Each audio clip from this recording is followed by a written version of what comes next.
राष्ट्र सर्वप्रथम, राष्ट्र सर्वप्रथम, राष्ट्र सर्वप्रथम, राष्ट्र सर्वप्रथम। राष्ट्र सर्वप्रथम की बात कार्यक्रम में आप सभी राष्ट्रवासियों का हार्दिक स्वागत है। प्रधानमंत्री नरेंद्र मोदी ने लोगों से 1 अक्टूबर को सुबह 10 बजे राष्ट्रव्यापी स्वच्छता अभियान में शामिल होने का आह्वान करते हुए कहा कि स्वच्छ भारत एक साझा जिम्मेदारी है। तमिलनाडु को कावेरी का पानी दिए जाने के विरोध में कन्नड़ समर्थक संगठनों द्वारा कर्नाटक में बुलाया गया राज्यव्यापी बंद जारी है। बंद सुबह 6 बजे शुरू हुआ और कन्नड़ समर्थक गतिविधियों ने विभिन्न स्थानों पर विरोध प्रदर्शन और नारेबाजी की। लखनऊ के पीजीआई थाना क्षेत्र में एक निर्माणाधीन अपार्टमेंट के बेसमेंट के मलबे में दबने से 2 महीने की बच्ची और एक व्यक्ति की मौत हो गई तथा 14 मजदूर घायल हो गए। तृणमूल कांग्रेस के सांसद अभिषेक बनर्जी ने शुक्रवार को कहा कि वह 3 अक्टूबर को कोलकाता में स्कूल नौकरी घोटाले के संबंध में प्रवर्तन निदेशालय की पूछताछ में शामिल नहीं होंगे और मनरेगा के तहत राज्य का बकाया रोकने के केंद्र के फैसले के खिलाफ नई दिल्ली में एक विरोध रैली में शामिल होंगे। दिल्ली के मुख्यमंत्री अरविंद केजरीवाल ने कहा कि सरकार की पहल के कारण राष्ट्रीय राजधानी में प्रदूषण के स्तर में गिरावट आई है और उन्होंने प्रदूषण पर अंकुश लगाने के लिए शीतकालीन कार्य योजना की घोषणा की। सर्जिकल स्ट्राइक की 7वीं वर्षगांठ आज। भारत के इतिहास का सबसे बड़ा बदला। पाकिस्तान में घुसकर जैश का जोश, सेना ने किया था जमींदोज। छत्तीसगढ़ पुलिस ने शातिर चोर लोकेश श्रीवास और उसके साथी शिवा चंद्रवंशी को 25 किलो सोने के साथ पकड़ा है। पुलिस को लोकेश श्रीवास के पास से 25 किलो सोने के अलावा नकदी और अन्य जेवरात भी बरामद हुए हैं। योगी सरकार ने प्रदेश के एससी और एसटी से जुड़े लाखों छात्रों को बड़ी सौगात दी है। मौजूदा वित्तीय वर्ष से सरकार पूर्व दशम छात्रवृत्ति के तहत कक्षा 9 व 10 के अनुसूचित जाति और जनजाति के छात्रों को अब 3500 रुपए प्रति वर्ष देगी। लक्ष्य सेन ने पहला मुकाबले में दर्ज की जीत, पुरुष क्वार्टर फाइनल में हुई एंट्री। राष्ट्रीय राजधानी में शुक्रवार को सुबह मामूली गर्मी रही और न्यूनतम तापमान सामान्य से 1 डिग्री कम 21.4 डिग्री सेल्सियस दर्ज किया गया। आज मध्य प्रदेश के मुख्यमंत्री शिवराज सिंह चौहान ने हरदा में किसान सम्मेलन में प्रतिभाग किया। इस दौरान उन्होंने 3,517 करोड़ की मोरन गंजाल संयुक्त सिंचाई परियोजना का भूमि पूजन किया। इस अवसर पर मुख्यमंत्री ने कार्यक्रम को संबोधित करते हुए कहा कि हरदा की धरती पर आज एक नया इतिहास रचा जा रहा है। आज 2 सिंचाई योजनाओं का शिलान्यास किया गया है। अब इसके बाद हरदा का कोई गाँव असिंचित नहीं रहेगा। 100% गाँव में सिंचाई होगी। वहीं उन्होंने मध्य प्रदेश में हुए विकास कार्यों की भी चर्चा की। आज हरदा की धरती पर एक नया इतिहास रचा जा रहा है। एक नया इतिहास, एक सपना पूरा हो रहा है। सपना साकार हो रहा है और संकल्प पूरा हो रहा है। आज जो 2 सिंचाई योजनाओं का मैंने शिलान्यास किया, इन सिंचाई योजना के बाद हरदा का कोई गांव असिंचित नहीं रहेगा। 100% गांव में सिंचाई। आज मैं कह रहा हूं मेरे बहनों और भाइयों, आपके आशीर्वाद से, पूरी जिम्मेदारी से प्रदेश के विकास और मेरी जनता की भलाई के लिए मेरे पास पैसे की कमी नहीं है। पैसे की कमी नहीं है। आज अकेले हरदा में 4,559 करोड़ 62 लाख के 122 कामों का लोकार्पण या शिलान्यास हो रहा है।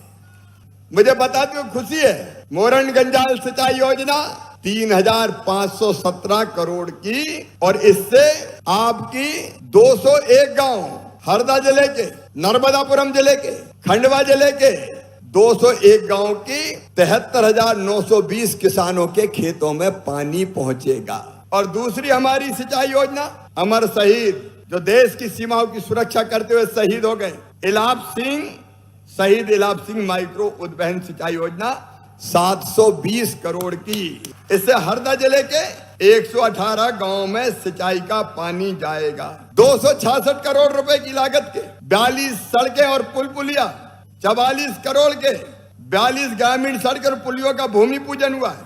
और 36,49,000 रुपए के सीएम राइज स्कूल बन रहे हैं। मेरे बहनों और भाइयों, ये सीएम राइज स्कूल अद्भुत स्कूल है। आप मुझे बताना, गांव वालों में और गरीबों के बच्चे भी अच्छे स्कूलों में पढ़ने चाहिए कि नहीं? जोर से बोल के बताओ, पढ़ना चाहिए कि नहीं? और इसलिए प्राइवेट स्कूलों से अच्छे स्कूल बन रहे सीएम राइज स्कूल। एक भवन 32, 38, 40 करोड़ रुपए का, लैब होगी, लाइब्रेरी होगी, प्लेग्राउंड होगा, स्मार्ट क्लास होगी, और बस गांव में बच्चों को लेने जाएगी, स्कूल छोड़ेगी और स्कूल से फिर वापस छोड़ने गांव जाएगी। प्राइवेट स्कूल से अच्छे, कई गुना अच्छे स्कूल हम बनवा रहे हैं, सीएम राइज स्कूल। मेरी बहनों, प्रधानमंत्री जी के आशीर्वाद से अब हैंडपंप से पानी नहीं भरने दूंगा। हर गांव में पाइपलाइन बिछ रही है और तुम्हारे घर में टोटी वाला नल लगा के पीने का पानी दूंगा। टोटी खोलोगी तो गुंड गगरा सब भरा जाएंगे, बेटियों को पानी के लिए लाइन नहीं लगानी पड़ेगी।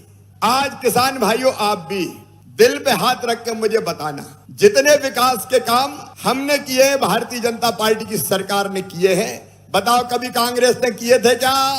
एक बार जोर से आवाज आनी चाहिए, किए थे क्या? सड़कें, स्कूल, अस्पताल, पुल, पुलिया, cement concrete road, CM rise school, ITI, हर एक की जिंदगी का कोई मकसद होता है। मध्य प्रदेश की माटी की पूजा और अपनी जनता की सेवा, ये मेरी जिंदगी का मिशन है, भारतीय जनता पार्टी की सरकार का लक्ष्य है। और एक एक करके जनता की समस्याओं का समाधान। आज जब मैं आया हूं तो कमल जी ने नाभीपट्टनम नाम हमारे हंडिया का रखने की बात कही है। ग्राम पंचायत का पूरा प्रस्ताव पारित हो जाए, नाभीपट्टनम नाम रख के नगर परिषद बना दिया जाएगा हंडिया का। हरदा विकसित शहर है हमारा। भारती बेटी ने भी कहा है कि 5 वार्ड नए नए जुड़े हैं तो उनमें विकास के लिए कुछ चाहिए, तो उनमें भी हमने तय किया है कि लगभग 5 करोड़ रुपए की लागत के अलग अलग काम हम करवा के उनको भी विकसित बनाने का काम करेंगे।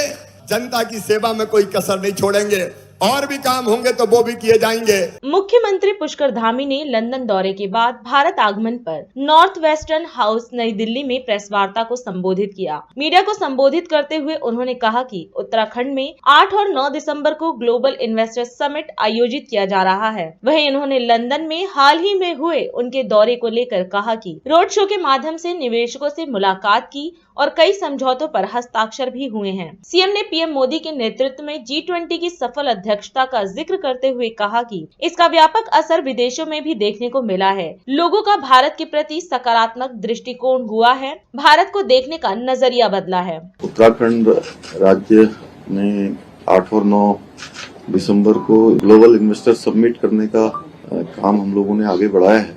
उस कड़ी में जहां दिल्ली में भी पिछले दिनों कॉटन लेजर हम लोगों ने यहाँ पर किया था, और उस दिन भी हमको बड़ी मात्रा में लोगों निवेशक समूह के निवेश प्रस्ताव प्राप्त हुए थे। और इसी कड़ी में जहां देश के अंदर अन्य राज्यों में भी, अन्य स्थानों पर भी हम जो रोड शो, लोगों से मिलने के कार्यक्रम है, ये कार्यक्रम लगातार करने वाले हैं। इस कड़ी में पिछले 25 तारीख को लंदन में भी रोड शो का कार्यक्रम हुआ, 26 तारीख को, 27 तारीख को बर्मिंघम में। तो जब हम वहां पहुंचे तो जिस प्रकार से अप्रवासी उत्तराखंड के रहने वाले भाइयों ने, बहनों ने, हम सभी पूरे प्रतिनिधि मंडल का वहां पर स्वागत किया, और एक कल्चर जो उत्तराखंड का वहां पर उन्होंने अभी भी उसकी जड़ों से वो सब जुड़े हुए हैं, वो अपने आप में अभूतपूर्व था। किस प्रकार से माताएं बहनें हमारे सांस्कृतिक जो वेशभूषा होती है उस वेशभूषा में वहां पर थी, रोली चंदन लगाकर उन सभी ने हमारे पूरे प्रतिनिधि मंडल का वहां पर स्वागत किया,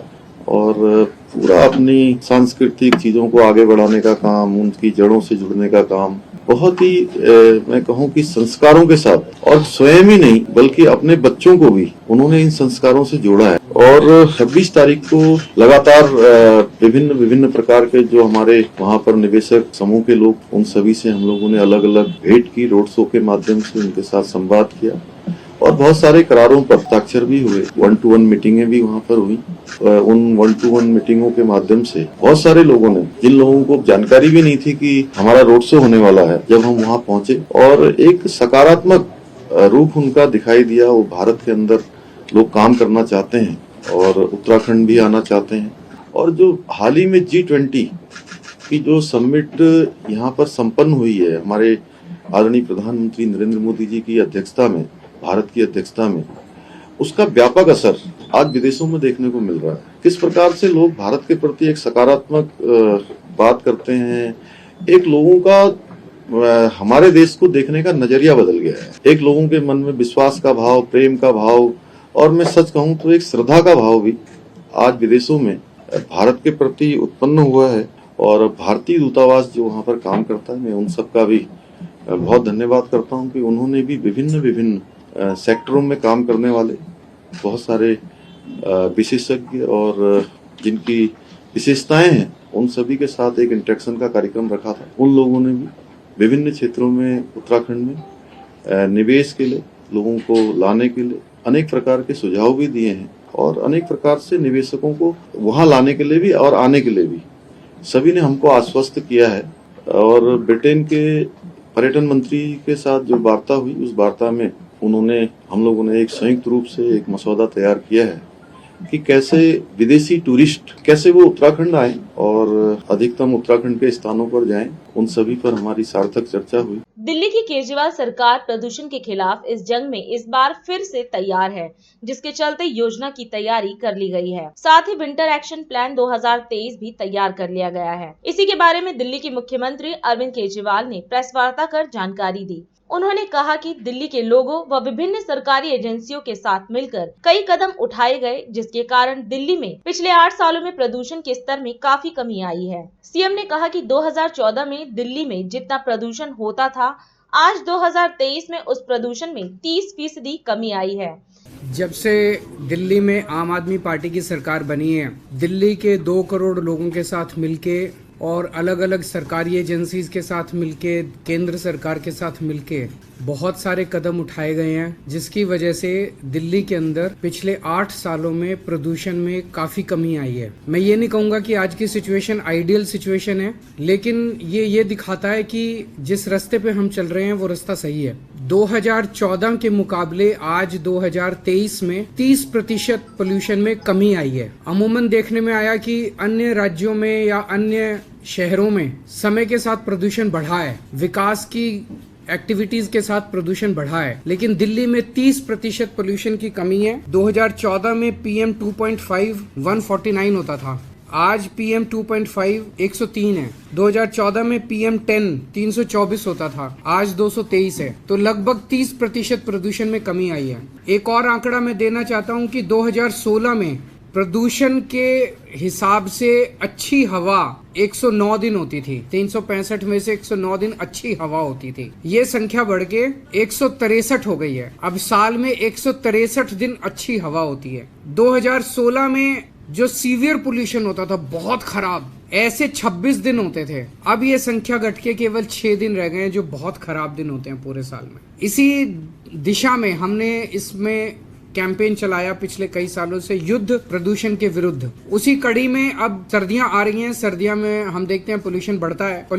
सर्दियों में पोल्यूशन को कम करने के लिए एक 15 पॉइंट विंटर एक्शन प्लान बनाया है। पहला पॉइंट है कि हमने 13 हॉटस्पॉट्स आइडेंटिफाई किए हैं जहां पोल्यूशन ज्यादा होता है। हर हॉटस्पॉट के लिए एक स्पेशल एक्शन प्लान बनाया गया है और उसके लिए एक वॉर रूम बनाया गया है। 13 स्पेशल टीम्स बनाई गई हैं और वहां पे पोल्यूशन को डाउन रखने के लिए स्पेशल फोकस किया जाएगा। दिल्ली में पराली जलाने को कम करने के लिए पूसा द्वारा बनाया गया बायोडिकम्पोजर पिछले 3 सालों से हम इस्तेमाल कर रहे हैं। उसके नतीजे काफी अच्छे आए हैं। पिछले साल हमने 4400 एकड़ में बायोडिकम्पोजर का इस्तेमाल किया था। इस साल 5000 एकड़ में बायोडिकम्पोजर का इस्तेमाल किया जाएगा। डस्ट पोल्यूशन को कम करने के लिए कई सारे स्टेप्स उठाए हैं। एक तो ये जो कंस्ट्रक्शन साइट्स हैं, उन कंस्ट्रक्शन साइट्स पे निगरानी रखने के लिए स्पेशल टीम्स बनाई गई हैं। 591 टीम है। 500 स्क्वायर मीटर से ज्यादा निर्माण साइट्स वाले डस्ट कंट्रोल करने के लिए उनको वेब पोर्टल पे रजिस्टर करना पड़ेगा और 5000 स्क्वायर मीटर से ज्यादा का अगर कोई कंस्ट्रक्शन साइट है तो उन्हें एंटी स्मोक गन लगाना अनिवार्य होगा। सड़कों पे भी जो सफाई करते टाइम धूल उड़ती है, उसके लिए 82 मैकेनिकल रोड स्वीपिंग मशीन्स लगाई गई हैं। 530 वाटर स्प्रिंकलिंग मशीन लगाई गई है और 258 एंटी स्मोक गन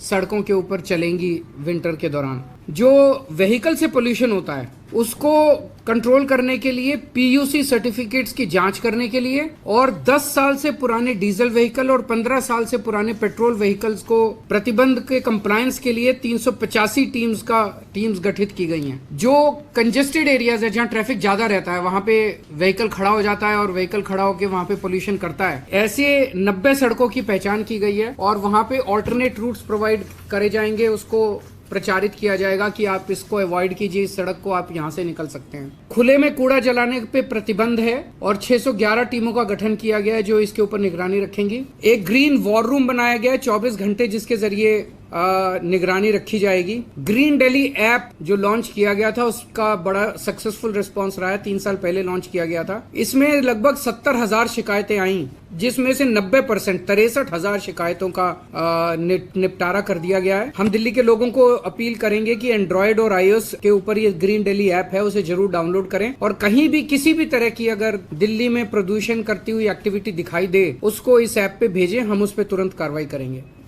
अभी समय है एक ब्रेक का।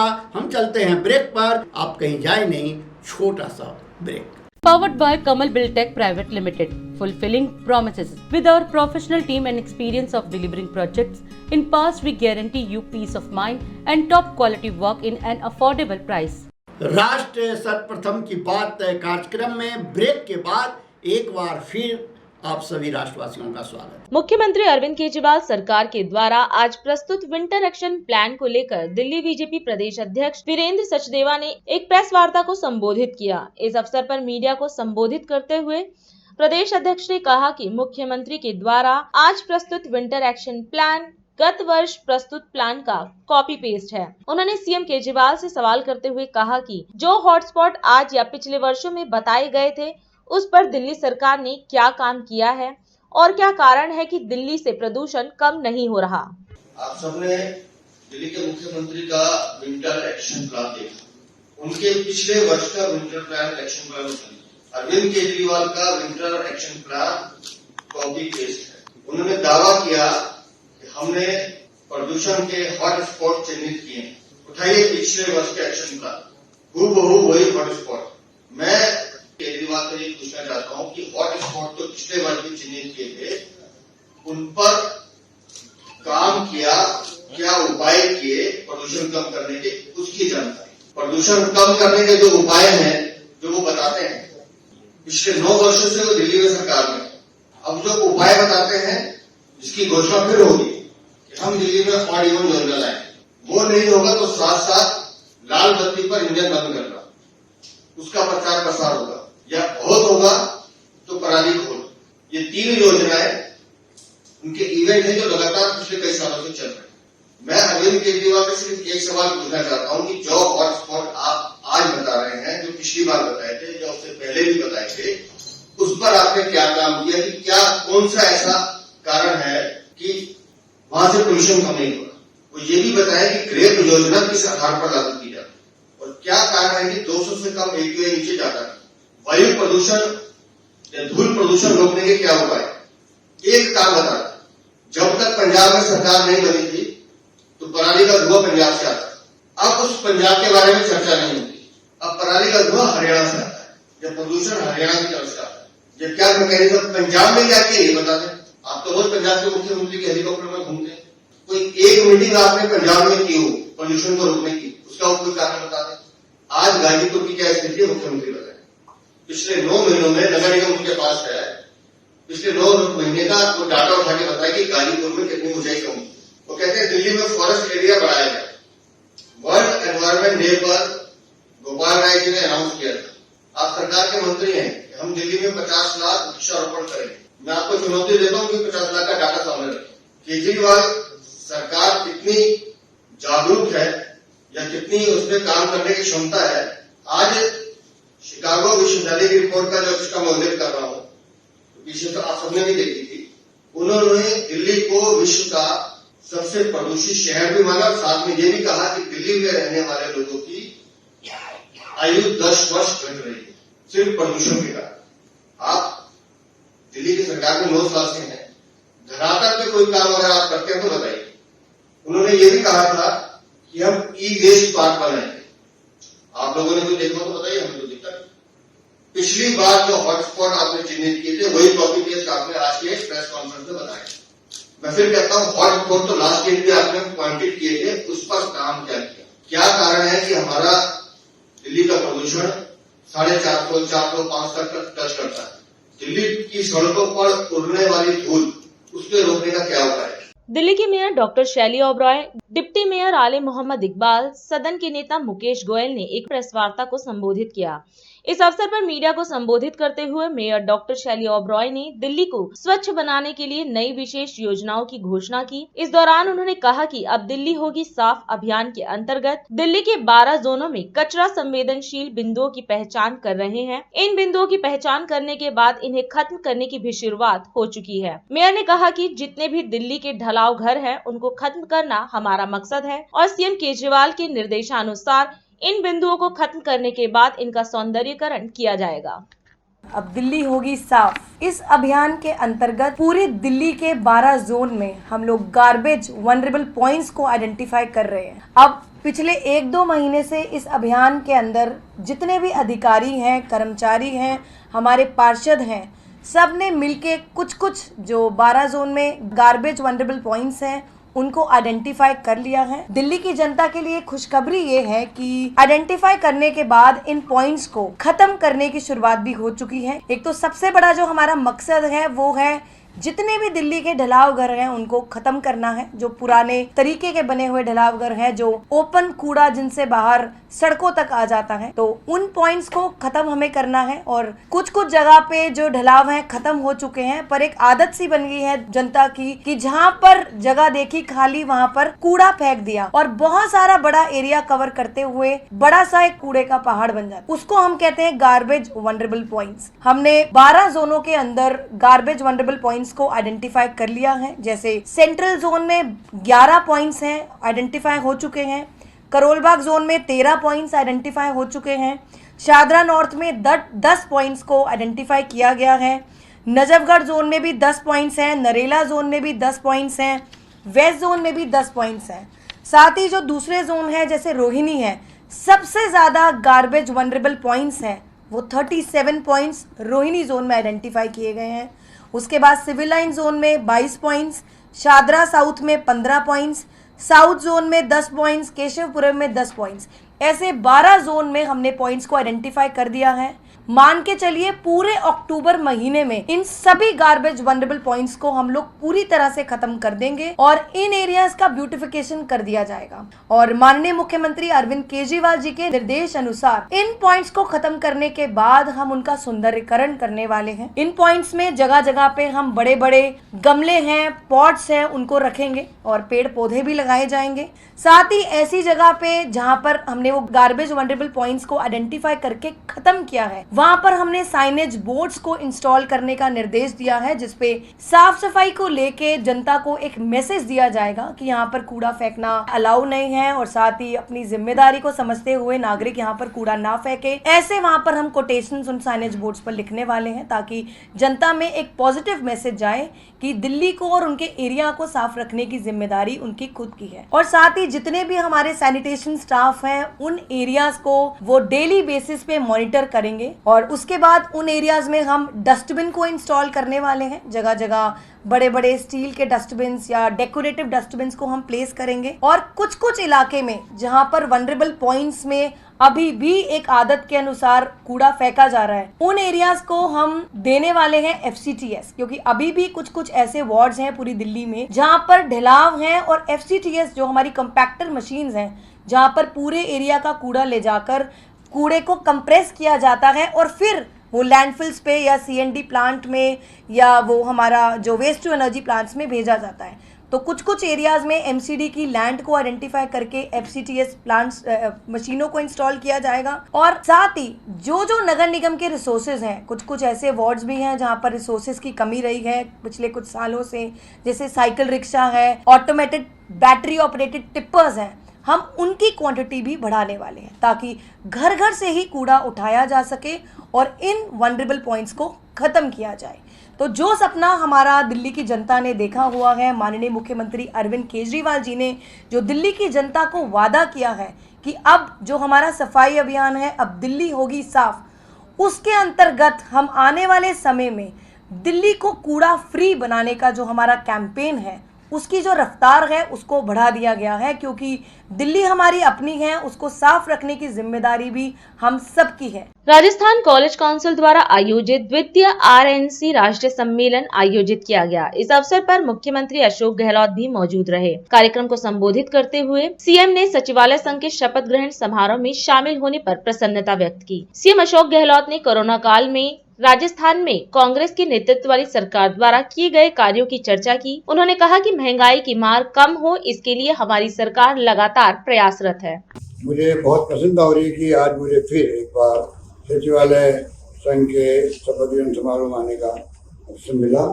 मैं आप सबको, मैं अपनी और आप सबकी ओर से सीताराम चौधरी को, तमाम इनके कार्यकारिणी के पदाधिकारियों को, सदस्यों को बधाई देना चाहता हूँ और उम्मीद करता हूँ कि जिस भावना के साथ में हम लोगों ने इनको चुना है, आपकी भावनाओं से, आपकी अपेक्षाओं पे खड़े उतरेंगे। मेरी बहुत शुभकामनाएं। और आप सब यहाँ सचिवालय में काम करते हैं विभिन्न पदों पर, तो पूरे प्रदेश की जनता अपेक्षा करती है सचिवालय से, और वो निभाया रिश्ता आपने, जो माहौल बना रखा है सचिवालय में। और कोरोना के अंदर मैंने देखा, और कोरोना में भी आप लोगों ने कोई कम रखी भूमिका अदा करने में, पूरे प्रदेशवासियों ने भी। मैंने कहा कोई भूखा नहीं सोना चाहिए। तो पहली बार मुझे अनुभव हुआ कि जो कहा वो ऐसी विश्वव्यापी महामारी थी, सब कुछ चिंता खुद के जीवन की थी। शानदार प्रबंधन किया। ऑक्सीजन से कई लोग मर गए अन्य राज्यों में, दिल्ली के अंदर भी, पर राजस्थान में ऑक्सीजन की कमी से कोई नहीं मरा। प्रबंधन शानदार। करीब 500 वीडियो कॉन्फ्रेंसिंग मैंने की थी उस वक्त में, 350 सिर्फ कोरोना को लेकर। इस रूप में मैं समझता हूँ कि शानदार प्रबंधन किया गया। भीलवाड़ा मॉडल का नाम तो देश में दुनिया तक पहुंच गया। WHO तक उतारी। कर्मचारियों की हमेशा ज्ञापन मिलते, आज ही मिले मुझे, सीताराम ने दिए अभी, मैंने अभी मार के ACS फाइनेंस को भी। हमेशा ये प्रयास था कि आपकी मांगों पर ध्यान दिया जाए गंभीरता से। मुझे खुशी है कहते हुए कि अभी मैं देख रहा हूँ OPS प्योरली मानवीय दृष्टिकोण से फैसला किया। कोई मांग नहीं करी थी, आप लोगों ने भी कोई मांग थी नहीं। तो मेरा मानना है कि ये मानवीय दृष्टिकोण से हर व्यक्ति 35 साल की सर्विस किसे करते हैं, उसके बाद में उम्मीद करता है मैं आराम से जिंदगी जीऊंगा। हम लोग आज इतनी इसकी भी निकाले महंगे रात के नाम पर, बिजली की बात कर रहे हैं, कभी 500 में गैस सिलेंडर की बात कर रहे हैं। कोई न कोई तरीके से कैसे महंगाई की मार कम हो परिवारों पर, ये हम लोग कर रहे हैं। दवाएं फ्री कर दी, पेंशन दे रहे 1000 रुपए, सैकड़ों ऐसी स्कीमें हमने बना दी है। पर मेरा मानना है कि जो 4 कानून पास की यूपीए गवर्नमेंट ने, मैं बार बार हर मीटिंग में कहता हूँ और मैं चाहता हूँ इश्यू बने देश के अंदर। 4 कानून डॉक्टर मनमोहन सिंह जी, सोनिया गांधी जी बने थे। नरेगा का, शिक्षा का अधिकार, फूड सिक्योरिटी एक्ट और RTI।